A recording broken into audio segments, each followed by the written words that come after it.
और उस आधार पर अब बच्चों के दिमाग में भर गया कि अस्मिता पर प्रश्न उठ रहा है। कोई मुख्यमंत्री नहीं चाहता है कि क्वेश्चन आउट हो जाए के अंदर के कोई चोर बैठा गांधी मैदान में हम परीक्षा लेके टेंट गाड़ के परीक्षा ले लेंगे। एक क्वेश्चन ना गलत होगा, ना एक क्वेश्चन का आंसर गलत होगा, और ना एक क्वेश्चन इधर से उधर जाएगा। नमस्कार, आदाब, सत श्री अकाल। लाइव नेशन 7 में आपका स्वागत है। मैं शादाब मलिक। बिहार कर्मचारी चयन आयोग द्वारा ली गई तृतीय स्नातक स्तरीय परीक्षा का प्रश्न पत्र लीक हो गया और इसे लेकर लगातार अभ्यर्थियों ने आंदोलन किया। यहां तक कि 4 जनवरी को भी आंदोलन हुआ। पुलिस द्वारा आंदोलनकारियों को खदेड़ा गया और इस मुद्दे पर हम चर्चा करेंगे। हमारे साथ मौजूद हैं गुरु रहमान सर। लाइव नेशन 7 में आपका स्वागत। बहुत बहुत शुक्रिया, बहुत बहुत शुक्रिया। नखरे वाला बेटा हो या डाइटिंग वाली बेटी, डायबिटिक दादाजी हो या वेजिटेरियन मामा जी, सबको मिलेगा उनकी पसंद का खाना बस एक क्लिक पर। Download rail restaurant app and get tasty foods on your seat. Sir, अब पहले सीटिंग की परीक्षा तो रद्द पहले ही हो चुकी।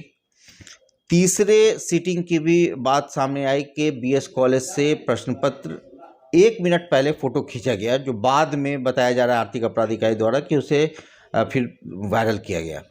मगर क्या लगता है सर कि जो मांग है अभ्यर्थियों की कि तीनों परीक्षा कैंसिल होनी चाहिए, इस पर आपका क्या विचार?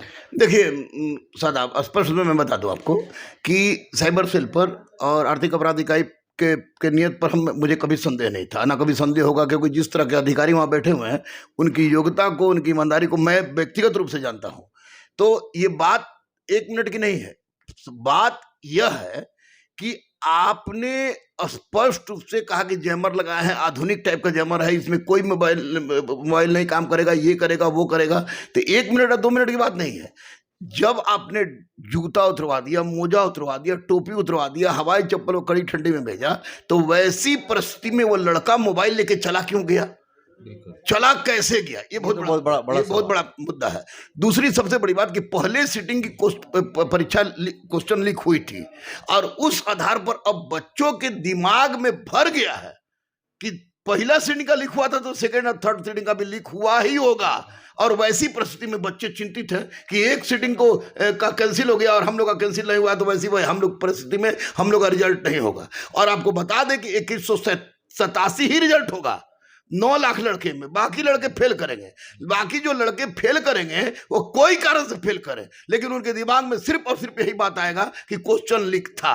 तो ऐसी परिस्थिति में माननीय मुख्यमंत्री, माननीय उप मुख्यमंत्री से नम्र निवेदन करेंगे हम, राज्य के मुखिया हैं वो, कि आप प्लीज बच्चों की मांग को ध्यान से सुने और तीनों सीटिंग का कैंसिल करके फिर से परीक्षा लें। और जो भी अपराधी हो, कोई भी हो, इतना शक्ति है सरकार में भी, प्रशासन में इतनी शक्ति है कि उसको जड़ से उखाड़ के फेंके, ताकि अगर सरकार को बदनाम करने का ही प्रयास किया जा रहा है तो वैसी परिस्थिति में भी उसको जड़ से कबाड़ के फेंके, क्योंकि हमारे राज्य की अस्मिता पर प्रश्न उठ रहा है। तो निश्चित रूप से गलत है, लेकिन तीनों सीटिंग का परीक्षा कैंसिल होना चाहिए।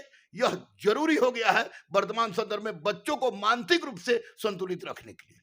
तो सर, ये जब बीपीएससी का प्रश्न पत्र लीक हुआ था 8 मई को, तो उसके बाद भी इतनी बड़ी घटना का अंजाम फिर से दोहरा जाना, जिससे बिहार की ही नस्ती होती है, ये क्या आयोग का फेलियर नहीं है?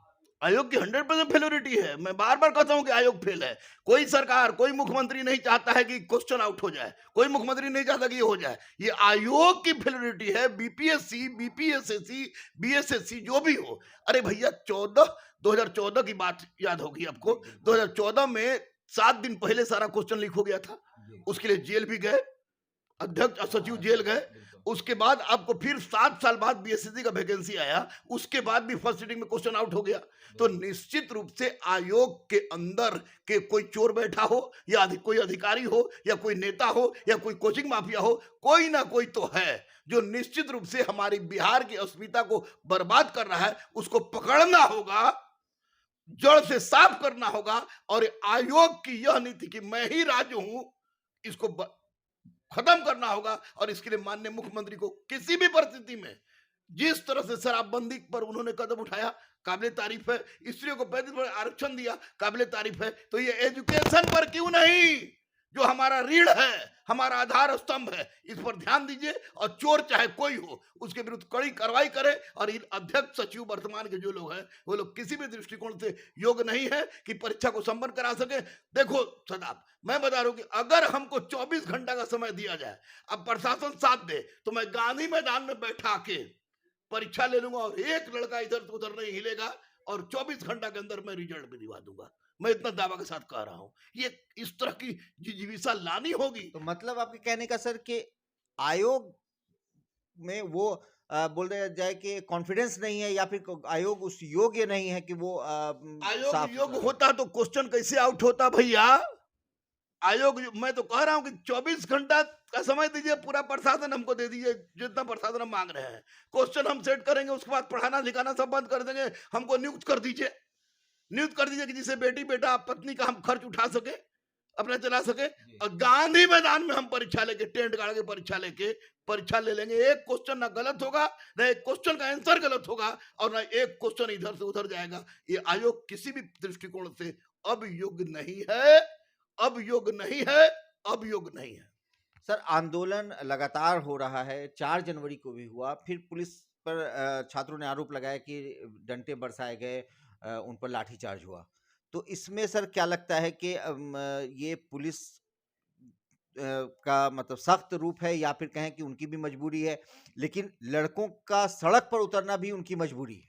हाँ बिल्कुल, देखिए मैं सड़क पर उतरने का विरोधी हूँ और हिंसात्मक आंदोलन का मैं विरोधी रहा हूँ, लेकिन इस बार बच्चों ने कोई हिंसा नहीं किया था, लेकिन पुलिस के द्वारा इस तरह से मारना किसी भी दृष्टिकोण से उचित नहीं। क्या अपराधी को, टॉप क्लास का अपराधी जो है, आतंकवादी पकड़ाता है, नक्सलाइट पकड़ाता है, उग्रवादी पकड़ाता है, पुलिस मारती है क्या?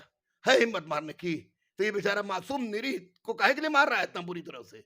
इसको हड़का सकता था, हड़का के भगा सकते थे। तो डर से भी भाग जाते हैं लोग। डर से भाग जाते, पानी का बौछार कर देते। लेकिन आप इतना बुरी तरह मारे, किसी का हाथ टूट गया, किसी का सिर फट गया, कितना पर FIR दर्ज किए, ये बिल्कुल गलत है, बिल्कुल गलत है। मैं सरकार से अनुरोध करूंगा, माननीय मुख्यमंत्री से अनुरोध करूंगा, माननीय उप मुख्यमंत्री से अनुरोध करूंगा कि जिस दिन छात्रों पर FIR हुआ है उसको हटाया जाए और मूल चोर को, चाहे वो भले ही सरकार को बदनाम करने के लिए क्यों नहीं सामने आया हो, उसको पकड़िए, अब पकड़ के जड़ से साफ कीजिए, ताकि हमारे ऊपर उठ रही उंगली, हमारे व्यवस्था पर, हमारे सरकार पर, हमारे बिहार पर उठ रही उंगली को जड़ से समाप्त किया जाए और एक फेयर एग्जाम हो और राष्ट्रीय स्तर पर हम अपनी छवि को सुधार सकें। सर एक बात तो साफ नजर आती है कि BPSC में प्रश्न पत्र लीक होने के बाद आर्थिक अपराध इकाई ने कई लोगों को गिरफ्तार किया, मगर अभी भी इस तरह की घटना घटी, मतलब है कि कोई ना कोई माफिया काम कर रहा है। निश्चित जैसे देखिएगा आप कि होली आता है तो लोग पिचकारी बेचते हैं, रंग बेचते हैं, दीपावली आता है तो पटाखा बेचते हैं, है ना, ईद आता है तो नया नया कपड़ा और सेवई बिकना शुरू हो जाता है। तो उसी तरह जब परीक्षा का वैकेंसी निकलता है तब माफिया सामने सक्रिय हो जाते हैं। आर्थिक अपराध इकाई, साइबर सेल बेचारी पकड़ती है चोरों को, लेकिन फिर दूसरा परीक्षा होता है, फिर 10 को चोर ने जन्म लेता है। इसका मतलब कि कोई ना कोई मगरमच्छ है, जिस मगरमच्छ पर अभी पहुंच पाने में ना तो आर्थिक अपराध सक्षम हो पाया है, ना सरकार सक्षम हो पाई है। इसलिए एक जबरदस्त प्रयास उस मगरमच्छ को पकड़ने का होना चाहिए जो बार बार हमारे राज्य को कलंकित कर रहा है। यानी कि अभी बड़का अपराधी, बड़का मछली कहिए, बड़का घड़ियाल कहिए, वो बाकी है, उसकी गिरफ्तारी जरूरी है। बहुत बहुत धन्यवाद। Thank you. तो गुरु रहमान ने साफ तौर से सरकार से, आर्थिक अपराध इकाई से ये निवेदन किया है कि वो माफिया अभी भी कहीं ना कहीं सक्रिय हैं और बचे हुए हैं जो बड़े मगरमच्छ हैं, जो बड़ी मछली है। ऐसे में देखना है कि आगे की कार्रवाई क्या होती है। बहरहाल मांग लगातार यही उठ रही है कि BSSC द्वारा जो तृतीय स्नातक स्तरीय परीक्षा हुई है, इसका तीनों सेटिंग की परीक्षा को कैंसिल किया जाए, जो अभ्यर्थी लगातार मांग कर रहे हैं। अब देखना है कि आगे क्या कुछ होता है। बने रहे हमारे साथ, देखते रहे हमारा वीडियो। अगर अभी तक आप लोगों ने हमारे चैनल को सब्सक्राइब नहीं किया है तो जरूर कर लें, साथ ही साथ ट्विटर हैंडल पर हमें फॉलो जरूर करें।